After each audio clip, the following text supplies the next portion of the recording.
ನಿಮ್ಮ ಹಳೆಯ ಚಿನ್ನದ ಒಡವೆನ ಅಧಿಕ ಬೆಲೆಗೆ ಮಾರಬೇಕೆ? ಆಟಿಕಾಗೆ ಕಾಲ್ ಮಾಡಿ 8880 ಅಟ್ಟಿಕಾ ಗೋಲ್ಡ್ ಕಂಪನಿ. ನಟ ದರ್ಶನ್ ರೇಣುಕಾಸ್ವಾಮಿ ಕೊಲೆ ಆರೋಪಿ ಈಗ ಜೈಲಿನಲ್ಲಿ ಇದ್ದಾರೆ. ನಟ ದರ್ಶನ್ ವಿಚಾರಣೆ ನಡೀತಾ ಇದೆ, ಕೋರ್ಟಲ್ಲಿ ಕೇಸ್ ಇದೆ. ಈ ಮಧ್ಯೆ ದರ್ಶನ್ ನನ್ನ ಪೂಜಿಸುವ ಆರಾಧಿಸುವ ಲಕ್ಷಾಂತರ ಭಕ್ತರಿದ್ದಾರೆ ಮತ್ತು ಅಭಿಮಾನಿಗಳಿದ್ದಾರೆ. ದರ್ಶನ್ಗೆ ಇರುವಂತಹ ಸ್ಟ್ರೆಂತೆ ಅವರ ಅಭಿಮಾನಿಗಳು. ಡಿ ಗ್ಯಾಂಗ್ ಅಂತಾನೋ ಅಥವಾ ದರ್ಶನ್ ಅಭಿಮಾನಿಗಳ ಸಂಘ ಅಂತಾನೋ, ಹೀಗೆ ಡಿ ಬಾಸ್ ಅಂತಾನೋ, ಡಿ ಬಾಸ್ ಅಭಿಮಾನಿಗಳ ಸಂಘ ಅಂತಾನೋ ದರ್ಶನ್ಗೆ ಸಿಕ್ಕಾಪಟ್ಟೆ ಫ್ಯಾನ್ಸ್ ಇದ್ದಾರೆ. ಒಂದು ಮನೆಯಲ್ಲಿ ನಿಮ್ಗೆ ಇಬ್ಬರಾದ್ರೂ ಫ್ಯಾನ್ಸ್ ಸಿಗ್ತಾರೆ, ಅಷ್ಟರ ಮಟ್ಟಿಗೆ ದರ್ಶನ್ಗೆ ಫ್ಯಾನ್ಸ್ ಇದ್ದಾರೆ. ಆದರೆ ದರ್ಶನ್ ಜಲ್ದಿ ಬೇಗ ಬಿಡುಗಡೆ ಆಗಿ ಬರಬೇಕು ಅನ್ನೋದು ಇವರೆಲ್ಲರ ಕೋರಿಕೆ ಮತ್ತು ಪ್ರಾರ್ಥನೆ. ಆದ್ರೆ ಇನ್ನೂ ಕೆಲವು ಫ್ಯಾನ್ಸ್ ಇದ್ದಾರೆ, ಅವರು ಕಾನೂನನ್ನೇ ಕೈಗೆತ್ತಿಕೊಳ್ಳೋದಕ್ಕೆ ಟ್ರೈ ಮಾಡ್ತಾ ಇದ್ದಾರೆ. ದರ್ಶನ್ಗೆ ಹೇಗೆ ಅವರ ಸೆಲಿಬ್ರಿಟೀಸ್ ಅಂದ್ರೆ ಫ್ಯಾನ್ಸ್ ಯಾವ ರೀತಿ ಸ್ಟ್ರೆಂತೋ ಅದೇ ರೀತಿ ಇವತ್ತು ದರ್ಶನ್ಗೆ ಅದೇ ಫ್ಯಾನ್ಸ್ ಮುಳುವಾಗ್ತಾ ಇದ್ದಾರೆ. ಏನೂ ಮಾಡದೆ ಕಾನೂನು ಪ್ರಕ್ರಿಯೆ ಜರುಗೋದನ್ನ ನೋಡಿ ಒಂದು ದಿನ ಅವರು ಬಿಡುಗಡೆಯಾಗಿ ಬರೋದನ್ನ ಕಣ್ತುಂಬಿಕೊಳ್ಬೇಕು ಅಂತ ಇರುವಂತ ಫ್ಯಾನ್ಸ್ ಒಂದ್ ಕಡೆ ಆದ್ರೆ, ದರ್ಶನ್ ಕೇಸಲ್ಲಿ ಯಾರು ವಿಟ್ನೆಸ್ ಇದ್ದಾರೆ ಅವರನ್ನ ಹೆದರಿಸಿ ಬೆದರಿಸಿ ಮತ್ತು ಅವ್ರ ಮೇಲೆ ಒತ್ತಡ ತರುವಂತಹ ತಂತ್ರವನ್ನ ಉಪಯೋಗಿಸಿ ಈಗ ದರ್ಶನ್ಗೆನೆ ಮುಳುವಾಗುವಂತಹ ಪರಿಸ್ಥಿತಿಯನ್ನ ಕ್ರಿಯೇಟ್ ಮಾಡ್ತಾ ಇದ್ದಾರೆ ಅವರ ಅಭಿಮಾನಿಗಳು. ಹೀಗಾಗಿ ದರ್ಶನ್ಗೆ ಮುಂದೆ ಏನೇ ಆದ್ರೂ ಕೂಡ ಈ ರೀತಿ ಅತಿರೇಕದ ಅಭಿಮಾನಿಗಳೇ ಕಾರಣ ಆಗಬಹುದಾ? ಯಾಕೆ ಅಂತಂದ್ರೆ ಇವತ್ತು ಬರ್ತಾ ಇರುವಂತಹ ಆ ಸ್ಟೋರಿ ಇದೆಯಲ್ಲ, ಅದು ಆ ರೀತಿಯಾದಂತಹ ಮುನ್ಸೂಚನೆಯನ್ನ ಕೊಡ್ತಾ ಇದೆ. ದರ್ಶನ್ ಕೇಸ್ಗೆ ಮುಳುವಾಗಲಿದ್ದಾರೆ ದರ್ಶನ್ ಫ್ಯಾನ್ಸ್. ಹೇಗೆ ಬರ್ತಾ ಇದೆ ಬ್ರೇಕಿಂಗ್ ನ್ಯೂಸ್.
ಇದು ದರ್ಶನ್ಗೆ ಸಂಬಂಧಪಟ್ಟಂತ ಬಿಗ್ ಬ್ರೇಕಿಂಗ್ ನ್ಯೂಸ್.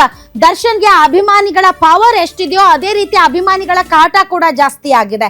ಕಾನೂನು ತನ್ನ ಪ್ರಕ್ರಿಯೆಯಲ್ಲಿ ತಾನು ಹೋಗೋದಕ್ಕೆ ಬಿಡೋದನ್ನ ಬಿಟ್ಟು ಅಭಿಮಾನಿಗಳು ಸಾಕ್ಷ್ಯ ನಾಶ ಮತ್ತು ಸಾಕ್ಷಿಗಳ ಮೇಲೆ ಒತ್ತಡ ತರುವಂತಹ ಪ್ರಯತ್ನಕ್ಕೆ ಮುಂದಾಗ್ತಾ ಇರೋದು ಎಲ್ಲೋ ಒಂದ್ ಕಡೆ ದರ್ಶನ್ಗೆ ಅದು ಉಲ್ಟಾ ಆಗುವಂತಹ ಸಾಧ್ಯತೆ ಇದೆ.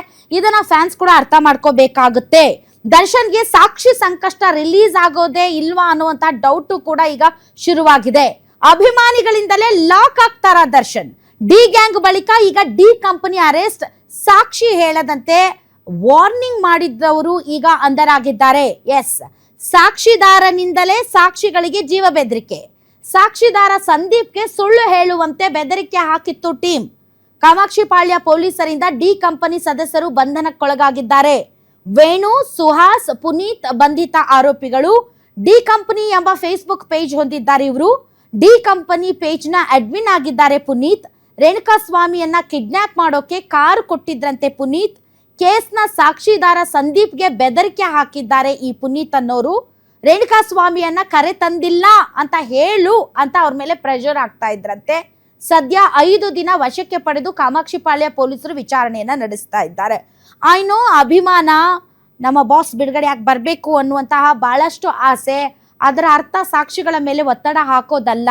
ಅದರಿಂದ ದರ್ಶನ್ಗೆ ಇನ್ನೊಂದಿಷ್ಟು ನೆಗೆಟಿವ್ ಆಗುತ್ತೆ ಹೊರತು ಅವರಿಗೆ ಪಾಸಿಟಿವ್ ಆಗೋದಿಲ್ಲ. ಈ ವಿಚಾರದಲ್ಲಿ ವಕೀಲರ ಮೂಲಕ ಏನು ಈಗ ವ್ಯಾಜ್ಯ ನಡೀತಾ ಇದೆ ಅದೇ ರೀತಿಯಲ್ಲಿ ಈ ಪ್ರಕ್ರಿಯೆ ಮುಂದುವರೆದ್ರೆ ಸರಿ. ಅದರಲ್ಲಿ ಬೇರೆಯವ್ರ ಕಡ್ಡಿ ಅಲ್ಲಾಡ್ಸಕ್ ಹೋದ್ರೆ ಅದು ದರ್ಶನ್ಗೆ ಎಡವಟ್ಟಾಗುತ್ತೆ. ಅದನ್ನ ಅಭಿಮಾನಿಗಳು ಅರ್ಥ ಮಾಡ್ಕೋಬೇಕು. ಹಾಗಾದ್ರೆ ಯಾರು ಈ ಸಂದೀಪ್? ರೇಣುಕಾಸ್ವಾಮಿ ಕೊಲೆ ಕೇಸ್ನಲ್ಲಿ ಪ್ರಮುಖ ಸಾಕ್ಷಿಯಾಗಿದ್ದ ಸಂದೀಪ್. ಸಾಕ್ಷಿದಾರ ಸಂದೀಪ್ ತುಮಕೂರಿನ ದುರ್ಗಾ ಬಾರ್ ಕ್ಯಾಶಿಯರ್. ರೇಣುಕಾಸ್ವಾಮಿಯನ್ನ ಚಿತ್ರದುರ್ಗದಿಂದ ಕರೆದುಕೊಂಡು ಬರ್ತಾ ಇರ್ಬೇಕಾದ್ರೆ ತುಮಕೂರಲ್ಲಿ ಕಾರ್ ನಿಲ್ಲಿಸ್ತಾರೆ ಆರೋಪಿಗಳು. ತುಮಕೂರಿನ ದುರ್ಗಾ ಬಾರ್ನಲ್ಲಿ ಮದ್ಯ ಖರೀದಿ ಮಾಡ್ತಾರೆ ಈ ಆರೋಪಿಗಳು. ಈ ವೇಳೆ ದುರ್ಗಾ ಬಾರ್ನ ಕ್ಯಾಶಿಯರ್ ಸಂದೀಪ್ಗೆ ಹಣ ಪಾವತಿಸುತ್ತಾನೆ ಪುನೀತ್ ಅನ್ನೋನು. ರೇಣುಕಾಸ್ವಾಮಿಯನ್ನ ಆರೋಪಿಗಳು ಬೆಂಗಳೂರಿಗೆ ಕರೆ ತಂದಿದ್ದಕ್ಕೆ ಪ್ರಮುಖ ಸಾಕ್ಷಿಯಾಗಿದ್ದ ಈ ಸಂದೀಪ್. ಅಷ್ಟೇ ಅಲ್ಲ, ದುರ್ಗಾ ಬಾರ್ನ CCTV ಕ್ಯಾಮೆರಾದಲ್ಲಿ ರೆಕಾರ್ಡಿಂಗ್ ಕೂಡ ಆಗಿತ್ತು ಆರೋಪಿಗಳ ಚಲನವಲನ. ಆದ್ದರಿಂದ ಈ ಸಂದೀಪ್ ಅನ್ನೋನು ಪ್ರಮುಖ ಸಾಕ್ಷಿಯಾಗಿದ್ದ ಈ ಕೇಸಲ್ಲಿ. ಪೊಲೀಸರಿಂದ ವಿಚಾರಣೆ ಎದುರಿಸುವಂತಹ ಸಂದರ್ಭದಲ್ಲಿ ಈ ಒಂದು ವಿಚಾರ ಹೊರಗಡೆ ಬರುತ್ತೆ. ಆಗ ಸಂದೀಪ್ ಇದಕ್ಕೆ ವಿಟ್ನೆಸ್ ಆಗ್ತಾರೆ. ಈಗ ಆ ಸಂದೀಪನ್ನ ಹೆದರಿಸಿ ಬೆದರಿಸ್ತಾ ಇದ್ದಾರೆ. ಸಂದೀಪ್ ಉಲ್ಟಾ ಹೇಳಬೇಕು ಅಂತ ಒತ್ತಡ ಹೇರ್ತಾ ಇದ್ದಾರೆ ಅಂತ ಸ್ವತಃ ಸಂದೀಪ್ ಹೇಳಿದ್ದಾನೆ. ಹೀಗಾಗಿ ಪೊಲೀಸರು ವಿಚಾರಣೆಯನ್ನ ನಡೆಸಿ ಈಗ 3 ಅರೆಸ್ಟ್ ಮಾಡಿದ್ದಾರೆ. ಅರೆಸ್ಟ್ ಮಾಡಿದವರಲ್ಲಿ ಪುನೀತ್ ಇಂಪಾರ್ಟೆಂಟ್. ಯಾರು ಈ ಪುನೀತ್? ಮೂಲತಃ ಹಾಸನ ಜಿಲ್ಲೆಯ ಅರಸೀಕೆರೆಯವರು ಈ ಪುನೀತ್. ಬೆಂಗಳೂರಿನ ಮಹದೇವಪುರದಲ್ಲಿ ವಾಸವಾಗಿದ್ದಾರೆ. ದರ್ಶನ್ ಹೆಸರಿನಲ್ಲಿರುವಂತಹ ಇನ್ಸ್ಟಾ ಫೇಸ್ಬುಕ್ ಖಾತೆಗಳನ್ನು ನೋಡ್ಕೋತಿದ್ರು. ದಿ ಕಂಪನಿ, ದರ್ಶನ್ ತೂಗುದೀಪ್, ಶ್ರೀನಿವಾಸ್ ದಾಸ ದರ್ಶನ್ ಇಂತಹ ಅಕೌಂಟ್ಗಳನ್ನು ಈ ಪುನೀತ್ ನೋಡ್ಕೋತಾ ಇದ್ರು. ಹತ್ಯೆಗೂ ಮುನ್ನ 8 ವರ್ಷಗಳಿಂದ ದರ್ಶನ್ ಹೆಸರಿನ ಸೋಷಿಯಲ್ ಮೀಡಿಯಾ ಅಕೌಂಟ್ಗಳನ್ನು ನೋಡ್ಕೋತಾ ಇದ್ರು. ಸದ್ಯ ಬಂಧಿತ ಪುನೀತ್ ಕೂಡ ಪ್ರಕರಣದಲ್ಲಿ ಸಾಕ್ಷಿದಾರನಾಗಿದ್ದ. ಯಾಕೆ ಅಂದರೆ ಅವತ್ತು ರೇಣುಕಾಸ್ವಾಮಿಯನ್ನ ಬೆಂಗಳೂರಿಗೆ ಕರ್ಕೊಂಡು ಬರ್ತಾ ಇರಬೇಕಾದ್ರೆ ತುಮಕೂರಿನ ಬಾರ್ನಲ್ಲಿ ಬಿಲ್ಲನ್ನು ಪಾವತಿ ಮಾಡಿದ್ದು ಇದೇ ಪುನೀತ್. ರೇಣುಕಾಸ್ವಾಮಿ ಹತ್ಯೆಯಾದ ನಂತರ ಮೃತದೇಹವನ್ನು ಡಿ ಗ್ಯಾಂಗ್ ಸಾಗಿಸಿತ್ತು. ಮೃತದೇಹ ಸಾಗಿಸಿದ್ದ ಸ್ಕಾರ್ಪಿಯೋ ಕಾರಿನ ಮಾಲೀಕರು ಕೂಡ ಈ ಪುನೀತ್. ದರ್ಶನ್ ಫಾರ್ಮ್ ಹೌಸ್ಗೆ ಮೇಕೆಗಳನ್ನು ಕೊಂಡೊಯ್ಯಲು ಕಾರು ನೀಡಿದ್ದೆ ಅಂತ ಪುನೀತ್ ಹೇಳಿದ್ದಾರೆ. ದರ್ಶನ್ ಮ್ಯಾನೇಜರ್ ನಾಗರಾಜ್ ಸ್ಕಾರ್ಪಿಯೋ ಕಾರನ್ನು ಪಡೆದಿದ್ರು ಅಂತ ಹೇಳಿದ್ರು. ಶವ ಸಾಗಿಸುವ ಕಾರಿನ ಮಾಲೀಕರಾಗಿದ್ದ ಪುನೀತ್ ಕೂಡ ಇದರಲ್ಲಿ ಸಾಕ್ಷಿದಾರನಾಗಿದ್ದ. ಒಟ್ಟಾರೆ ಈ ಒಂದು ಕೊಲೆ ಪ್ರಕರಣದಲ್ಲಿ ಸಾಕ್ಷಿದಾರರಾಗಿರೋರನ್ನ ಸೋಷಿಯಲ್ ಮೀಡಿಯಾ ಹ್ಯಾಂಡಲ್ ಮಾಡ್ತಾ ಇರುವಂತಹ ಇವರು ಪ್ರೆಷರೈಸ್ ಮಾಡಿದ್ದಾರೆ ಅಂತ ಸ್ವತಃ ಸಾಕ್ಷಿದಾರರೊಬ್ಬರು ಹೇಳಿಕೆಯನ್ನು ಕೊಟ್ಟಿದ್ದಾರೆ. ಆ ಹೇಳಿಕೆಯನ್ನು ಆಧರಿಸಿ ಈಗ ಈ 3 ಅರೆಸ್ಟ್ ಮಾಡಲಾಗಿದೆ. ಬಟ್ ಡೆಫಿನೆಟ್ಲಿ ಈ ಥರ ಅಭಿಮಾನ ತುಂಬ ಇರುತ್ತೆ. ಬಟ್ ಅಭಿಮಾನ, ಪ್ರಾರ್ಥನೆ, ಹರಕೆ ಇದಕ್ಕೆ ಸೀಮಿತ ಆದರೆ ಸರಿ. ಯಾಕೆ ಅಂತಂದರೆ ನಾವು ಕೂಡ ಕೇಸಲ್ಲಿ ಇನ್ವಾಲ್ವ್ ಆಗ್ತೀವಿ, ಸಾಕ್ಷಿದಾರರ ಮೇಲೆ ನಾವು ಪ್ರೆಷರ್ ಹಾಕ್ತೀವಿ ಅಂತ ಅಂದರೆ ಅದು ದರ್ಶನ್ಗೆ ಇನ್ನೊಂದಿಷ್ಟು ಮೈನಸ್ ಆಗುತ್ತೆ ಹೊರತು ಪ್ಲಸ್ ಆಗೋದಿಲ್ಲ.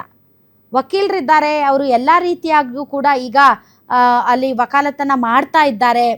ಅಂತಹ ಸಂದರ್ಭದಲ್ಲಿ ಈ ರೀತಿಯಾದಂಥ ಕೆಲವು ಎಡವಟ್ಟುಗಳು ನಾಳೆ ದರ್ಶನ್ ಹೊರಗಡೆ ಬರೋಕ್ಕೆ ಆಗದೆ ಇರೋ ರೀತಿಯಾದಂತಹ ಪರಿಸ್ಥಿತಿಯನ್ನು ನಿರ್ಮಾಣ ಮಾಡುವಂತಹ ಸಾಧ್ಯತೆ ಇರೋದ್ರಿಂದ ಈ ಪ್ರಕರಣವನ್ನು ಗಂಭೀರವಾಗಿ ಪರಿಗಣಿಸಿ ಅವರ ಫ್ಯಾನ್ಸ್ ಈ ರೀತಿ ಕಾನೂನನ್ನು ಕೈಗೆತ್ತಿಕೊಳ್ಳುವ ಅಥವಾ ದರ್ಶನ್ ವಿಚಾರದಲ್ಲಿ ಬೇರೆ ಏನೇನೋ ಮಾಡಿಬಿಡ್ತೀವಿ ಅನ್ನುವಂತಹ ಹುಚ್ಚುತನಕ್ಕೆ ಇಳಿಯೋದು ತಪ್ಪು. ಡೆಫಿನೆಟ್ಲಿ ಅವ್ರು ಹೊರಗಡೆ ಬರಬೇಕು ಅನ್ನೋದಾದರೆ ಫ್ಯಾನ್ಸ್ ಸ್ವಲ್ಪ ಕಂಟ್ರೋಲ್ ಆಗಬೇಕು.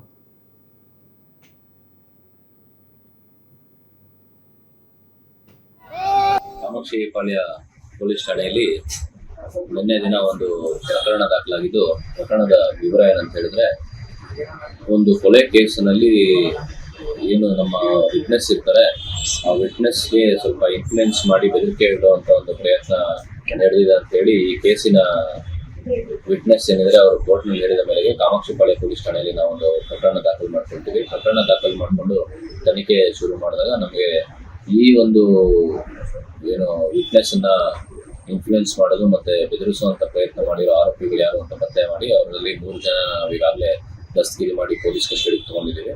ಹೆಚ್ಚಿನ ವಿಚಾರಣೆ ನಡೀತಾ ಇದೆ. ಸರ್, ಎಲ್ಲಿ ಬೆದರಿಕೆ ಹಾಕಿದ್ರು?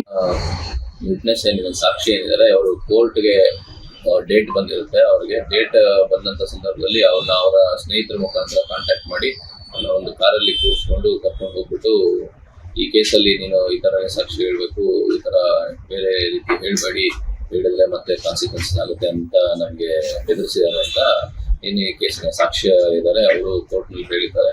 ಆ ಬೇಸಿಸ್ ನಲ್ಲಿ ನಾವು ಪೊಲೀಸ್ ಸ್ಟೇಷನ್ ಒಂದು FIR ದಾಖಲು ಮಾಡ್ಕೊಂಡು ತನಿಖೆ ಮಾಡ್ತಾ ಇದ್ದೀವಿ. ಅಂದ್ರೆ ಇವಾಗ ಆಲ್ರೆಡಿ ಬಂಧಿತರಲ್ಲಿ ಒಬ್ಬ ಮೇನ್ ಕೊಲೆ ಕೇಸಲ್ಲೂ